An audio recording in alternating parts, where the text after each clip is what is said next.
Flash Actu Ukraine. 3 points essentiels à retenir de la journée du 29 mai 2023. Situation militaire. Moins de 24 heures après la plus grande attaque de drones depuis le début de la guerre, la capitale ukrainienne Kiev a été à nouveau attaquée dans la nuit de dimanche à lundi par des drones explosifs et des missiles. Selon les autorités militaires, plus de 40 cibles aériennes ont été détectées et détruites par la défense aérienne de la ville. La Russie a déclaré avoir frappé des aérodromes en Ukraine et avoir détruit des postes de commandement, des postes radars, du matériel aéronautique et des installations de stockage d'armes et de munitions des forces armées ukrainiennes. Lors du bombardement d'une clinique à Dnipro, dans l'oblast de Dnipropetrovsk, menée par les forces armées russes vendredi dernier, 4 personnes ont été tuées selon Cyril Issak, chef de l'administration militaire de la région.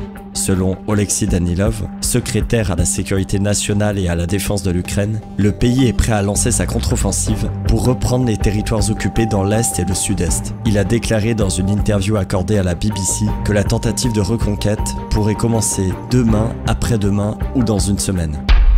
Soutien international. Suite à l'approbation récente des États-Unis pour la fourniture future d'avions de combat F-16 à Kiev, Sergueï Lavrov a exprimé son inquiétude en déclarant que c'était jouer avec le feu et qu'il s'agissait d'une escalade inacceptable.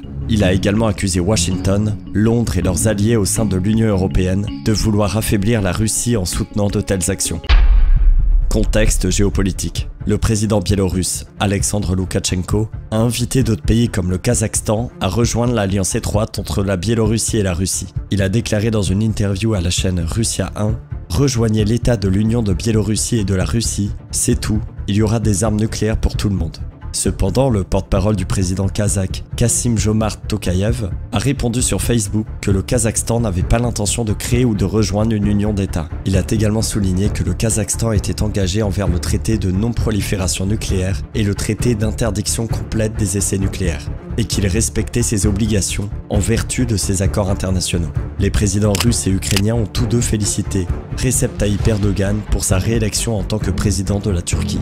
Volodymyr Zelensky espère un renforcement du partenariat stratégique entre l'Ukraine et la Turquie, ainsi qu'une coopération accrue pour la sécurité et la stabilité de l'Europe. De son côté, Vladimir Poutine met en avant les efforts du président réélu pour renforcer la souveraineté de l'État turc et poursuivre une politique étrangère indépendante. À demain pour de nouvelles informations sur l'Ukraine.